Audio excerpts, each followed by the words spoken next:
Now, I'm going to go a little long today because I feel like I wasn't here yesterday. So, and thank you for the super chats and the support, everybody. I haven't said anything that I'm supposed to do on the show. So don't forget to give a thumbs up and a like.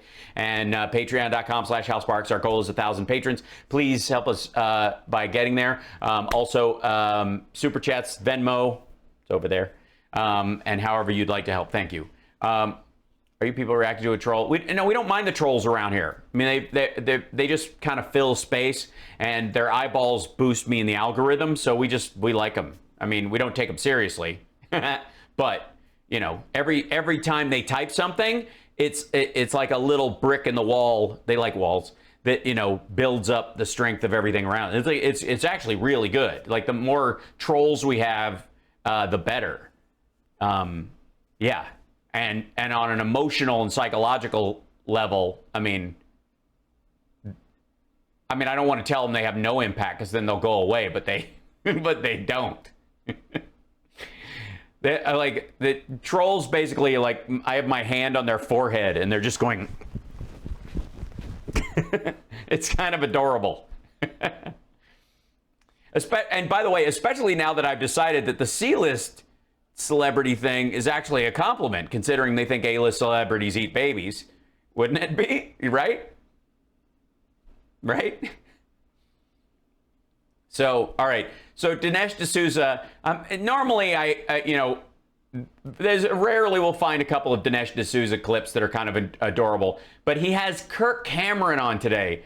And for those of you that have missed the banana video, I might have to show it again if he goes off in that direction. But Kirk Cameron is going to reveal how to rescue America. Now, if you haven't seen Left Behind 2, I have to admit that nothing I ever do in my life, as hilarious as I am, will ever be as funny as Left Behind 2. It's something forced, like, what the fuck is that show called? Hold on. I have to look it up now. It's going to drive me crazy. See if we can find a trailer for it, although I'll probably get a copyright strike. I don't understand why you get copyright strikes for trailers. Aren't they supposed to be the sales part of it? Yeah. So, here, Left Behind 2 Tribulation Force. That's what it's okay. Oh, God, it's so good. So good. So good. Left Behind 2. And it's on YouTube, the whole thing. I have to say, I gotta find this whole thing. Like, we'll give you an example. Here's a scene from Tribulation Force where Kirk Cameron. Oh, did we freeze up? What happened? There we go. I don't know why it's dark, but I guess it's transitioning. Kirk Cameron is basically playing Bill O'Reilly in this. This is after the rapture, and some Christians were left behind by accident. Kirk is a moron. His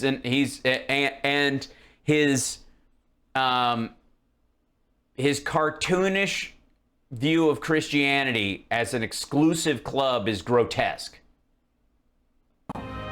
This is Buck Williams reporting live from Chicago. Good night. Uh-oh, wait, we missed what was the big message? Oh my God, he's so smart. Tell him. Nikolai is fine. After all, we are on the same team here. Oh, by the way, that's the Antichrist, who's the head of the UN now. America with nearly half of And I want him to join us. The situation is even more serious. My friends, this jacket is my dad's. I can only sit here before you now and because there's a seat tell you that for the first that is too low, by the way. I'm sorry. I would do this whole fucking movie. time in my career, I honestly don't know what to say. Because I moved the script aside. Or even where to begin. What's he saying? He's supposed to say the UN line that we all agree on, because this is from mass media organization and we follow George Soros' orders. What's he doing? Why is he speaking personally? I can only ask each one of you to be strong. This is Buck. Oh my God. If it wasn't for him, I don't know if I could be strong. Williams, reporting live from Chicago. Good night. Why is he going off script and telling the American people to be strong? And God bless. Buck naked.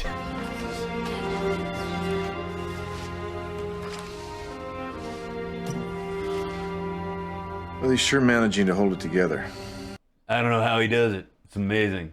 So my favorite part of this, and I have to see if I can find it. Oh yeah, here it is. So there are ration trucks. Please live with me through this. I have to show you this. So you know, you have to, I don't know why it's so goddamn dark, but he rides a motorcycle in this, which is his only redeeming quality. But he has a bill-capped helmet. And by the way, the rapture has happened. Half the people are gone. They've been Thanos'd by God. And then everyone else left on earth is either a Christian that was forgotten or didn't take the pledge early enough, or just evil. So there are starving children who just weren't baptized or some shit that are running around, and they're trying to get food out. And then watch the cops here. That van's never going to be the same. Christ, that's loud. Oh, wait. So they're busting. There's food in the van. And here come the UN shock troops. They just want food. So they're just gunning them the fuck down. They just, oh, and he's riding his little motorcycle behind. Watch this.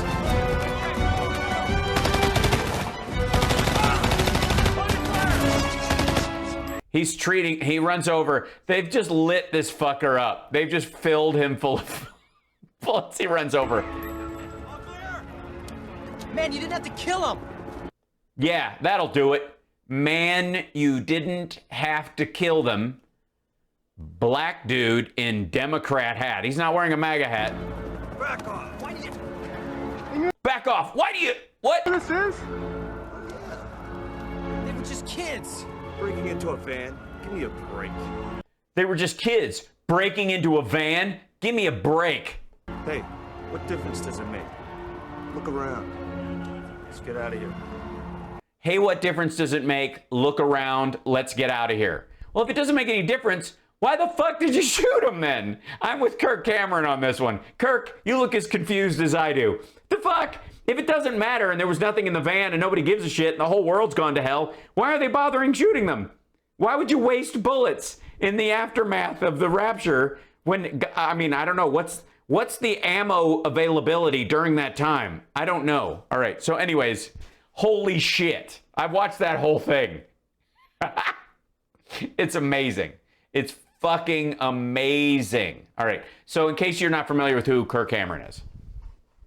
Looking forward to this one. That was Kirk Cameron starring in Left Behind 2 Tribulation Force, because the tribulation's supposed to happen.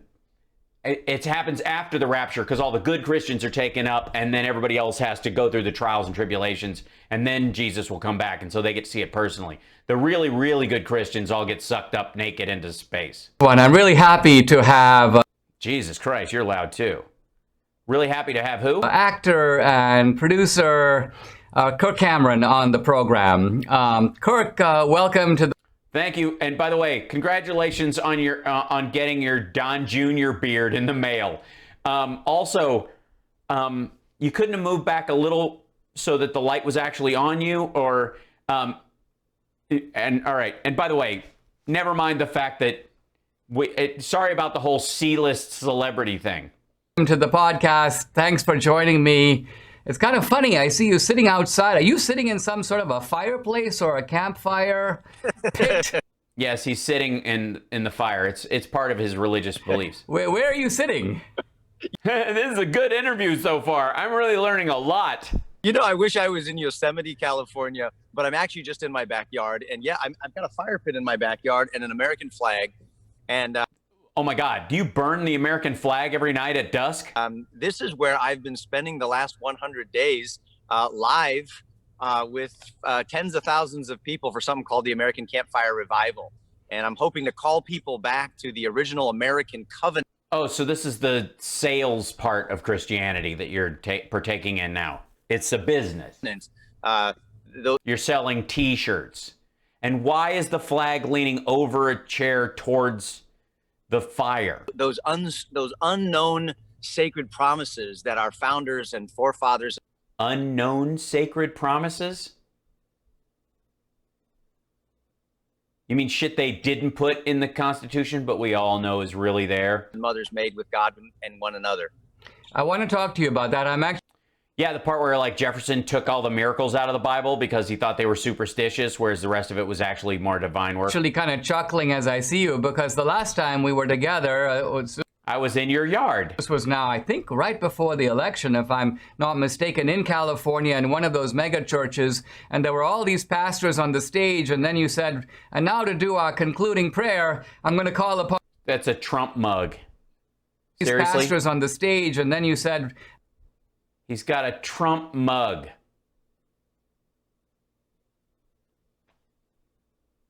And he's not even using the handle. Terrible. And now to do our concluding prayer, I'm going to call upon Dinesh, which totally took me kind of by surprise. Why did you ask? Why did you choose me to do that? They always ask a felon to do the final prayer. It's kind of a thing at that mega church. I've never been asked to do something like that before. Yeah, well, and you won't again because it was terrible. I mean, as prayers go, and you can't, and you know that whole thing about there's no such thing as a stupid question and there's no such thing as a bad prayer. You know, a good question, and it is a good question. Why would anybody ask Dinesh D'Souza? First of all, you were so gracious to oblige and to go. What are you going to do in the middle of a mega church? Go no? Go ahead and to pray. And for many of us, we've admired you. We admire your intellect. We admire your honesty. And then we couldn't understand where it went. What many people, I think, are not as familiar with is what a deep man of faith you are, and the beautiful way in which I've heard you express it. And so while people are used to hearing pastors pray, they're professional religious people. Is that's how they're defined now? Is that their gender?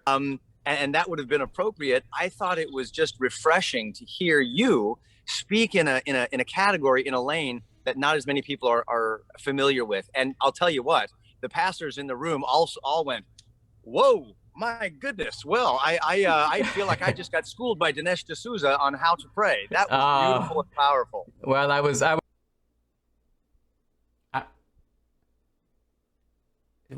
right, never mind. I mean, this is not. People get asked to pray in church all the time. This is weird. I was very honored and moved to be able to do that. Let's talk about the covenant that you mentioned. We're 100 days or so into this Biden administration. Do you see this administration as sort of violating some sacred covenant? So say no, he wouldn't. Why would he think that? And this isn't a leading question at all. Word about what you mean by the idea of covenant. It's obviously a biblical or scriptural term. Are you talking about just a covenant with God, or no, it's a coven that his aunt runs. Also a mutual covenant. Well, so great word, covenant. We don't use it in our lexicons today. However, we think of the Bible, we think of the Abrahamic covenant, or we think of the covenant Moses made with God. And then, of course, we talk about the new covenant with Jesus. Well, when we make sacred promises with God or with one another, we can talk in terms of the marriage covenant, that sacred promise, or the family covenant where we covenant to raise and train up our children. We also have church covenants and civil government covenants. So this is just a branding word that are made and meant to be kept at all costs. Well, our founding fathers and mothers understood that it's this nature of sacred obligation and self-government that was absolutely necessary for a free society to flourish. And so what I've been doing is learning about this. I need to be a student who doesn't think he knows everything, who's well, that should be easy. Not just going to turn on Fox News or CNN and get all my information there. No, you're obviously going to go to the Dinesh D'Souza podcast and read Trump's microblog religiously over a cup of Trump coffee. But go back and talk to the people that actually built this place, and what you'll... Wait, you're not... You guys aren't actually using a Ouija board and talking to Thomas Jefferson, are you? Go back and talk... What? Find is that They said faith and morality, character, virtue, self-government is absolutely essential. If we don't do the right thing from the heart because we want to, and we love our neighbor as ourselves, and we honor God with all of our heart, this whole freedom experiment's not going to work because people. Oh, so you're saying that just opening fire in a situation or carrying a gun into a place where everyone is interacting peacefully just to brazenly show off your machismo or I get you. Okay, yeah. People are going to just do the wrong thing and take advantage. Thank you. Yes, everybody, 666 Fifth Avenue purchase is still on. If we could just get a billion more people. We're trying. We're getting there, piece by piece. You can send $6.66 in honor of Kirk Cameron's visit on the show today, or you can Venmo it or what have you, or PayPal. Advantage. So I've been calling people to pledge to renew what I'm calling the original American covenant. This is something that I made up and. Yeah, and good on you for actually buying a ring light. I mean, it's what campfire is complete without a ring light. Tens of thousands of people have been signing it as a family, and it's affirming and dedicating and renewing and promising and committing to get back to those essential principles so that we can leave some freedom and prosperity for our children. Great. What are those? Are we going to name them? I mean, screw the 10 Commandments. That's some old bullshit. This is the new shizza. And our children's children. Now, isn't the idea of covenant, in a sense, dependent upon two people who presumably are people of honor, who, because when you make a pact like this, it's sort of a sacred pact, right? Yes. And it's also based upon the idea, well, Martin Luther King used the phrase, the beloved community. So the idea of a covenant is to create a community. And my question is it the case that in the environment we're in today, the politics of division... What's the point of actually making one of these if you're doing it with Democrats, right? You don't make it... Dinesh, did you not just see that they're pledging to the values? It's not... This is not weird. This is basically... You're just ripping this off from the Boy Scouts. Vision, people are being thrown off digital platforms, people are being... Yeah, I do solemnly swear to abide by the terms of service, but only technically. Fired for saying the wrong thing at their jobs. It seems like we have... Or a cruel thing. Not the wrong thing. An intentionally cruel thing. Very far away, even... Oh, wait, sorry, my mistake. You were talking about Liz Cheney. From the idea of being a community, let alone creating any kind of covenants. It almost seems like we have to be on our guard because the other side is sort of out to get us. Yeah, I like your kumbaya bullshit, Kirk, but, and I know you liked my prayer, but isn't this war? Oh, my goodness. I mean, you're saying... You're so right, and yet how do I say that you're wrong? The very thing that all of us know in our hearts is true. We see it with our eyes. We don't have to just believe a report about this. We're watching it in our own families. We're watching family members cancel one another. Really? Like Hatfield and McCoy style? What do you mean? Seeing relationships being split apart over issues that we know are coming from propaganda machines. And we, Oh, okay. You mean like the kind of machines that would sell cups with the former president's face on them, pretending that he still won the election? It seems like we're being told more and more not to think for ourselves, but just to believe the narratives that other people... You mean like your narrative? Instead of thinking for yourself, take this pledge to this framed document that I made up, and also buy my t-shirt and go to this one specific church, but none other. Give to us. And so this idea of getting back to the one true source of information and fact, and the one lens, quantum physics, through which we can look and see the truth from the lies, and that is the truth of God and the truth of His Word. This is the very essential ingredient for making our country work, and I have to start with in my own heart, right?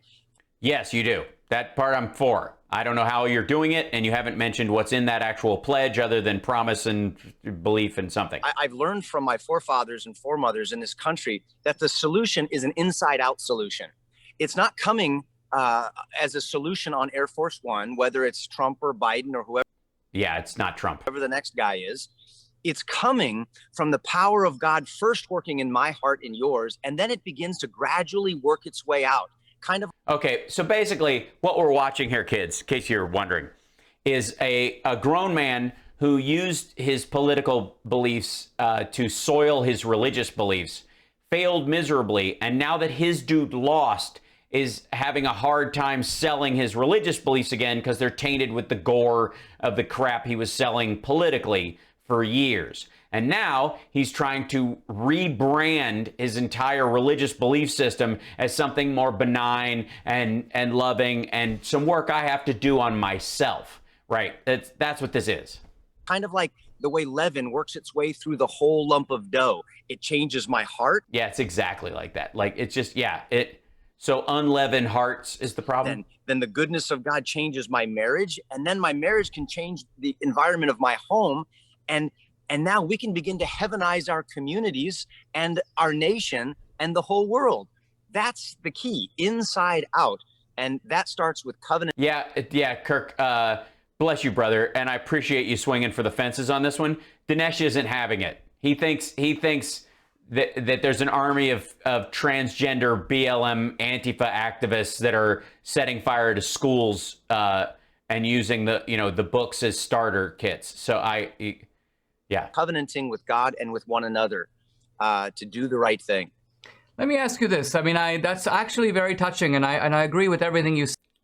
Except you're a big fucking sap, and you have to understand, I create all my movies on the idea that these people are evil and need to be killed. But it seems to me that this is the very opposite of the strategy that's being deployed against us. Yes. In other words, the strategy being deployed against us is from the top down. It's very powerful people and God. Totally, bro. It's totally top down. You know what I mean? Where like the president, creates some sort of environment where his followers just wait and see what he wants to do, and then they have graven images of him on even the cups by which they drink. In government, in the FBI, in the media, in the digital media, coordinating their efforts. So what makes you confident that a sort of bottom-up revival... Yeah, what in the world would ever make you think that God is capable of working in mysterious ways through the individual that can push back against the mighty forces of man? Aren't you a big, disgusting sap? And aren't you glad you asked me to pray at your church? Revival that is sort of one by one from the inside out, as you describe it. How is that going to somehow break this top-down monopoly that is trying to impose itself on us from above? Well, the reason that I have confidence that is going to work is because that's the only way that it's ever worked in history, from what I understand. It's always a minority of people. It's not the masses. It's the few. It's the faithful, often persecuted, usually outnumbered, who then catch the attention of God, who then moves on their behalf. And Oh, you mean like the transgender community or LGBTQ activists in general, or racial minorities who are now getting a chance to make sure that there's adequate police reform so that they can trust the police that are in their environments. Those kind of things where God would work. No, he has to go through a thing where you sell T-shirts. I see. And turns the tide. That was the case in nations all over the world, all throughout. Well, especially, I guess, Moses and Noah. There's a lot of tides history, involved. and in fact, it's been the case here in this nation. And we've seen a great awakening. We've seen a couple of great awakenings, and that's what I'm praying for, is revival. That's why I've got this shirt. It's only 1995. I think we're getting out of this top-down totalitarian strategy apart from revival. That is life flowing back. The only thing that will solve this problem that doesn't exist, that I made up in my fucking head and I'm scaring everybody with, is my organization that I also made up, I'm scaring everyone with, and I made up in my own fucking head. Into the hearts of individuals, and this life comes from heaven when we turn our eyes to the one who gave us life and who came, your mom, to purchase our freedom by laying down his life for you and me. When we come back in a moment with Kirk Cameron, we're going to talk more about this issue of revival in a... No, we're not. I'm only doing one segment of this. This is ridiculous. Dinesh, all of your movies are effectively violate every principle that Kirk is trying to sell. And Kirk is violating his own principles by allowing you to be the purveyor of his message as if you are a clean conduit of those thoughts. You're both awful. Oh, speaking of awful, and look at that. Is it just like, do they go to the same strap-on beard store? This is like the women throwing rocks in Life of Brian.